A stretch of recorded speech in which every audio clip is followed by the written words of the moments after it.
Hey, happy Monday. Good morning. How are you today? Just quick story. Do not drink a bunch of coffee without eating something. Yeah, Heather and I are so jacked up right now. We don't know what to do for ourselves. We are caffeined up, so be ready for an energetic. My palms are sweating, my feet are sweating, everything's on. So anyway, today on Facebook Live, we are going to be talking about how to deal with difficult people. And we all have difficult people in our world. So if you think about at work, it might be someone who you work with. It might be a customer or several customers. It might be a boss. You might be related to the person who is the difficult person in your life, or you might even be married to that person. Yeah, you think? I think. So before we jump in, though, I just want to frame something for you. I want you to consider the fact that maybe, just maybe, you are someone else's difficult person too, because we are all difficult for someone. Everyone has a difficult someone. And so we're going to talk a little bit about the different difficult styles that you come across, the difficult personalities, but we are committed to giving you a super simple two-step solution so that you can deal with difficult people in a much more effective way. And it's just going to be a whole lot easier. And I think and this was such a great topic, because I learned so much just doing a little bit of research, and you and I just having discussions about it. I think you're going to get a lot out of this. And it's really easy. Two steps to deal with any of those crazy, challenging, difficult, annoying people that you may have in your life. And I also want to say that I don't propose that either Paul or I have mastered this topic. Not at all. We still struggle at times dealing with difficult people. However, when we use our two-step solution, when we have the awareness to use this two-step solution, I promise you, for me, it works all the time. But, part of the key is just having the awareness and being intentional about using our two-step solution. Absolutely. So I want to welcome you to the Evolve to Win show. And I'm Heather, and this is my husband, Paul. Good morning. I'm Paul. We've been for over 12 years working together with executives and entrepreneurs and helping them to lead through every aspect of change, because we are in the fastest moving environment that anyone has ever seen before. Totally. So your ability to stay ahead of the curve and accelerate change in your organization, personally, professionally, is really the way to win in business. So I want to start off by asking you to share a story. Like, what has been for you a difficult person situation that others might be able to relate to? Yeah, so I think the first difficult person that really comes to mind for me is that negative person, right? Mm-hmm. That total Debbie Downer, just person that just puts a wet blanket on everything, right? And I had somebody in my life, and I'm not going to mention any names. I mean, who knows? They may be on Facebook Live watching, but it was about 15 years ago, and I was in a sales position. I was working with this particular person, and we drove around a lot making sales calls together. And he had a ton of complaints about our boss and just about the job in general. It's very sarcastic and very just consuming, just kind of overwhelming with his negativity. Mm-hmm. And instead of, standing up to him and really trying to make the best of this, I got sucked in, and I became almost as maybe even more negative than he was. Yeah. And so it was a huge challenge for me. And it literally at that time, it really took myself down a black hole that I was really challenged with. And this person was highly influential to me. And I had no idea why this was happening and how I could deal with it. Mm-hmm. So I remember at that time, because we were dating, we were like dating and breaking up and dating and breaking up, but it not only impacted you, it impacted me, and I'm sure impacted others around you. And while it would be so easy to blame this on said negative guy, the reality is you let him take you down that black hole because you didn't have a plan. Yeah. So I'm going to reveal the two-step super simple process. Number one is you got to have a plan. Number two is that you have to hold your ground. So I want to just explain that, and let's connect it with your story. So when I say you didn't have a plan, the reality is you were not even really clear at the time on the fact that he was being really negative and was impacting you in such a negative way, because you went into collusion and you stayed in collusion with him. Yes. Right? That's so true. So there was no plan. There was no in advance saying, okay, I know this person's always complaining. He's complaining about our boss. He's complaining about the company. And there's always something wrong with what needs to be done in a given day. If you had made a plan each day you were with him before you got with him to say, I am going to hold my ground. Now, here's what hold my ground means. So Paul's friend, let's call him Bob. Bob just showed up with this negative attitude. Just was Buzzkill Bob. Buzzkill Bob. Perfect. Right. He was just in a negative space to begin with. So imagine he shows up down here. If you're thinking about energy levels, if Paul was otherwise normally positive, imagine Paul is here and Buzzkill Bob is down here. Yeah. Now, what Paul did every time he got in Buzzkill Bob's presence is he brought his energy down to meet Bob's. I kind of like Buzzkill Bob. That's kind of fun. But you think about this, how often do we do it? You think about for yourself. Think about who is that person for you where when you see them, even if you're in this great movie, you see them and you go, oh. Everybody has one of those people in their life. And it's like family members, or it could be somebody at work. Or it's really challenging when that person's your boss. Or it could be just boss. in passing, or when it's your boss. Yeah, sure. So, but think about what Paul could have done, and this is something that I learned years ago. We both learned at an Action Coach conference years ago from Michael Lozier. He said, think about people as a radio frequency, and if you're at 101.9 and Bob is at 98.6, the natural thing to do is to lower your energy. If you're not thinking, if you're not paying attention, that's what just happens. But if you're intentional and you have a plan in advance to hold your ground, if you stay at that 101.9, only one of two things can happen. Bob can either come up to your level and start operating in a more positive way, or Bob does not want to be around you if you're that positive and he's going to exit.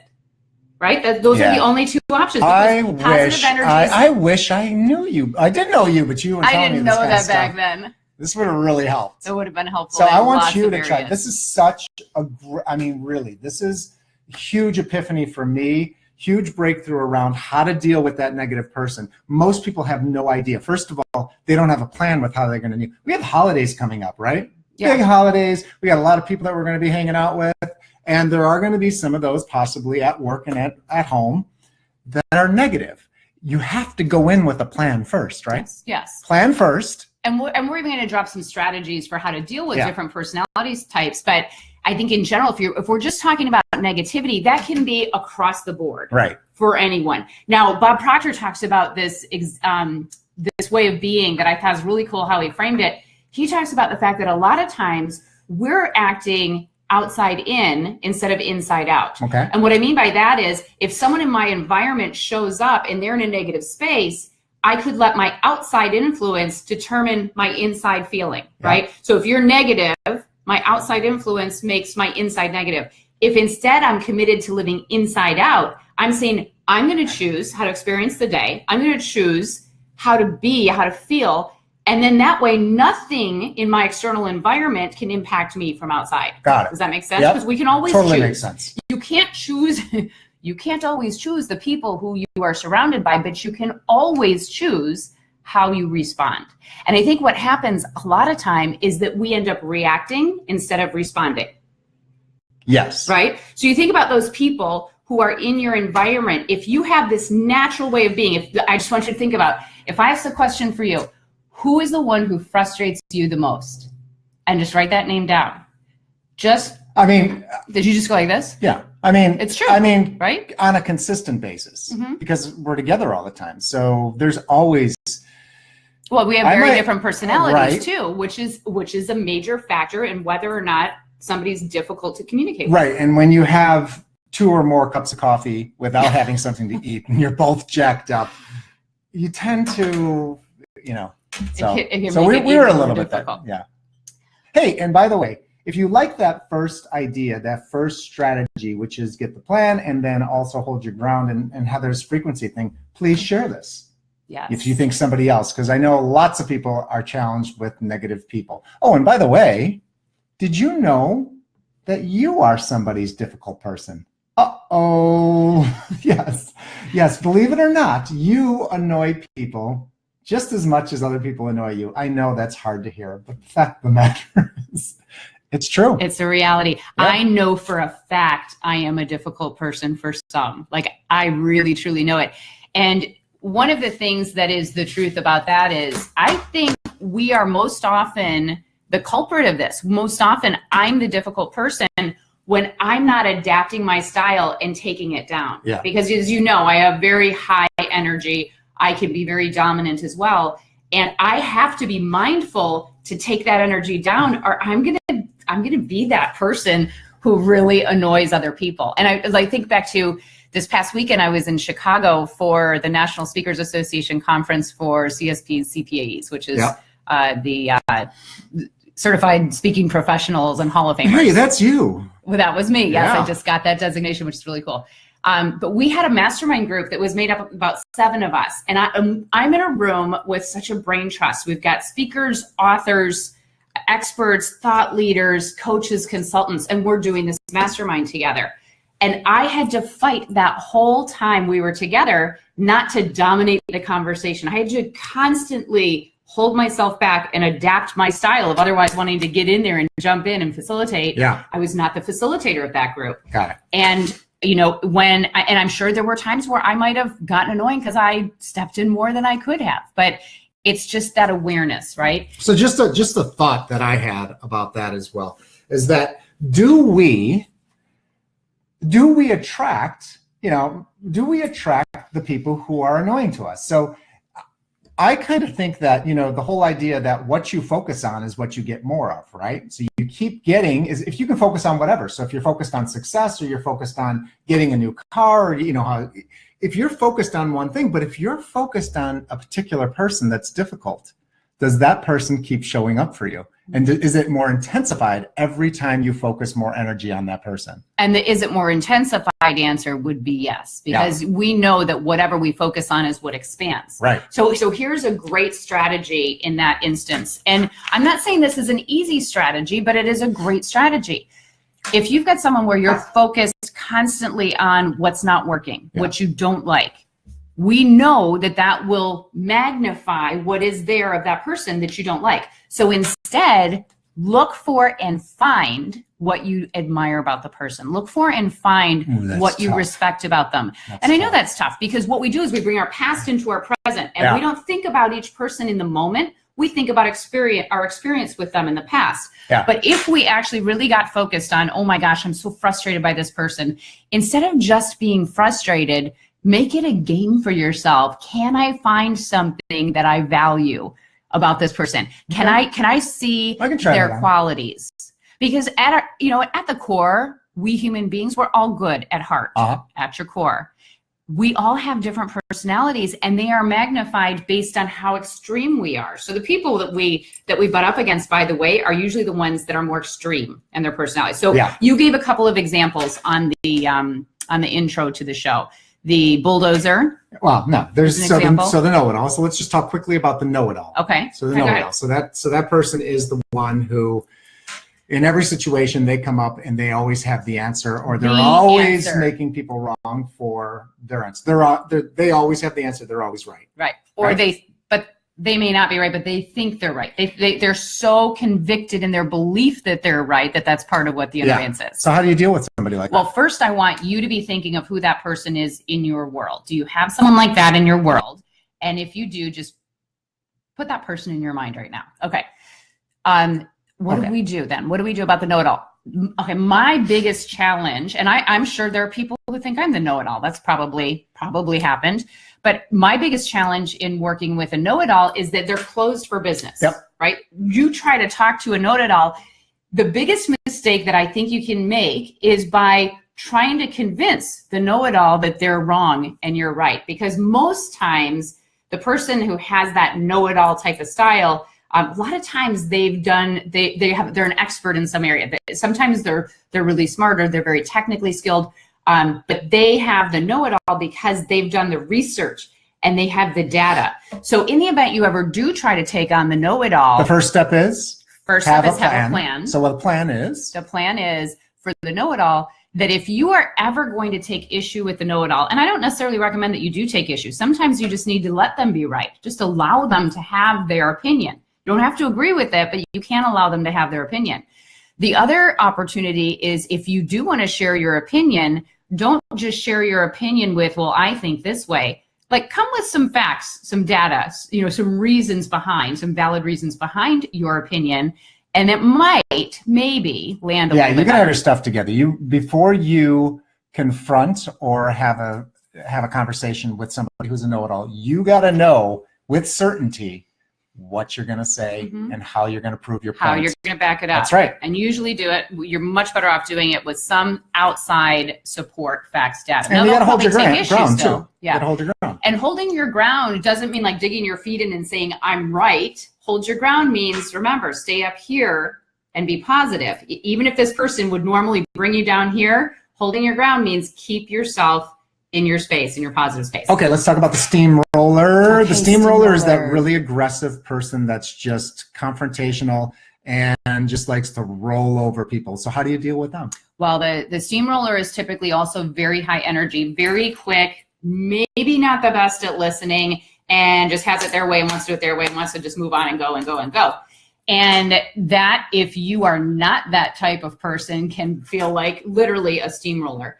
And so with the steamroller, first of all, have a plan, right? Number one, go in. When you are with this person, don't hold an expectation for them to be any other way than who they are. If they do modify their behavior and surprise you, then that's awesome. Yeah. But if you just expect that that's how they're going to be and you accept them for who they are, that makes a massive difference. Yeah. So don't try to expect something different. And when you're dealing with that person, the best thing you can do is sort of do your best to match their energy. So they're high energy and you may need to just speed it up a little bit. And also, it's okay to make your point with this person, but if you're going to make your point, just be concise, be specific, be direct. Yeah, and the thing is, goes well. Right, and the thing is, a steamroller, somebody who's just a driver that's just going to run right over you, they need to know, they need to respect you. If they don't respect, if you come in like a wet noodle, you are not going to be respected. Trust me on that. So you do need to stand up with them, right? Yeah. And just be direct. Listen, the steamroller is a very, very direct person. They're okay with you being direct back. The problem is some people who aren't direct feel like, ooh, that's wrong or that's bad. Right. Because there's a lot of people who are not confrontational in any way and would not like to say something very direct. Right. And so remember, the first step, anytime you're dealing with somebody that's difficult, that you find difficult, you need to have a plan. So step back, think about how you're going to strategically confront this person, to be able to have that conversation with them, to what? So that you're not annoyed by them, so you're not annoyed, feeling rolled over. Exactly. Right? So and then holding your ground for it. Right? Yeah. So it's really about the plan first. And so the last one is the talker. So let's talk about the talker. Okay. Whether you're at work or at home. This one is the most frightening for me. Why? It's because when you get caught with a talker, like so you walk up to somebody and they are the talker. So you know that you are going to invest now about 15 minutes of your life with somebody that is going to tell you everything about their lives, and you're like, I got to get out of here. I've had that happen to me lots, just because of my behavioral style is much more patient. I will sit there and listen to somebody talk. And now I have a whole new way. So if you're a talker, I got a plan for you. So what is your plan? What is your plan? So the plan is and when we talked about this was when somebody walks up to you and you know that they're going to start telling you about everything, and this could be a 10, 15 minute conversation. Or an hour or 2 hours. Yeah, you immediately have to say, listen, I have to go somewhere in about 2 minutes. So can you just tell me really fast what this is about? And then set that time limit immediately, because otherwise you have no chance of getting out. And stick to it. Yeah, so as an example, you have a boss who's a talker, because this I know can happen. So your boss, when they come by and ask for 5 minutes time, and you usually know it's more like an hour, sometimes 2 hours. Some people are relating with this right now a whole lot. Okay. When that happens, your boss comes by, hey, do you have a minute? Now, your boss, there's a really good chance that they are doing this for your benefit. They think this is a great thing for you and they're trying to be helpful and supportive. What they don't recognize, it's all about self-awareness. Right. They don't recognize that they are just taking over the situation and talking incessantly. They don't even recognize that you haven't gotten a word in edgewise, or that they've taken way too much of your time, and a lot of times have not even made a point, okay? So what you do is in the positioning. Your positioning is everything in this case. Hey, do you have a minute? Check your watch, pull up your calendar, say, you know what, I have a meeting in 10 minutes exactly, and I've got a little bit of time I need to prepare. So right now I've got 5 minutes. Is it something that we can go over quickly, or do we need to schedule a time? Most oftentimes they're going to take that 5 minutes and they're going to try to run over it. When 5 is up, you say, look, I really appreciate you stopping by. I do have to get ready for my next call. Thank you so much. I mean, you have to have those words to end that conversation. And one of the things that you can do as well, let's say you've got someone who's a big talker and they're talking to you by phone, and they tend to go on and on. Just frame the amount of time that you have. And when that end time gets close, start wrapping it up. Start using your positioning to soften that transition and that exit. I love it. Yeah. Awesome. So good. And job. Remember, you got to hold your ground, stay in that positive place, because you know when you come across someone who you know in the past has irritated you, the most likely thing you're going to do is you're going to let them irritate you before they even open their mouths. So you've got to remember to hold your ground no matter what, no matter who it is. Hey, listen, and if any of this resonated for you and you totally got something from it, please share this. We're hoping to help a lot of people because I know this is a big deal. It really is a big deal. As a matter of fact, this is one of the biggest topics that we run into, that people ask us about all the time in any type of training scenarios that we're in. It is the number one question that gets asked in any team training scenario. Yeah. In every single one we've ever had is, how do you deal with those difficult people? Right. So I want to say one more thing and give you one more really practical bit of advice here. Quickly? No, I'm going to take 20 minutes. Yeah, quickly. Okay. When I talked about holding your ground, positive versus negative, and I say just stay positive no matter what, because this person has to go up or out. I have a lot of people who say, but how do you do that? How do you do that when someone is just being so negative that you can't even stand it? How do you even hold that space? All they want to do is talk about what's not working, and they complain and they tell you what's wrong and they tell you what's wrong. Well, a lot of times when people are doing all that complaining and they're saying the same thing over and over and over, it's because they really have not been listened to, because people are used to tuning them out. So one of the opportunities is to actually listen to what their complaint is. You don't have to buy into it, but allow them the space to make their complaint. And the way to shift them, this is really critical. The way to shift them is when they're in that complaint and they've shared it and you've heard it, is to just acknowledge and say, I got it. And you've got to be authentic with this. You actually have to have heard them. Acknowledge and say, I got it. And then ask them the question, so what do you want? Because people who are in a negative space are constantly focused on what they don't want. The best thing you can do is that pattern interrupt and say, what do you want? You've given them a question now that has to shift their thinking. If they go back to the complaint again, you ask the question again. I got that. That doesn't work. So what do you want? And it'll drive them crazy. Again, either they're going to come up with a solution and then you've completely changed their world, or they're going to get so frustrated at the thought of what they do want because they don't want to talk about it. They're going to get out of your presence because they're going to go complain to someone else who wants to get into collusion with them. Good job. So to wrap it up, the 2 steps are you have to have a plan. And hold your ground. And then for that negative person that's always complaining to you, I got it. And what do you want? Thank you so much for joining us. We really appreciate it. And we hope that you got a lot of value out of this. And we hope you have a fantastic week. And please share this if you liked it. Have a great day, everyone. Bye.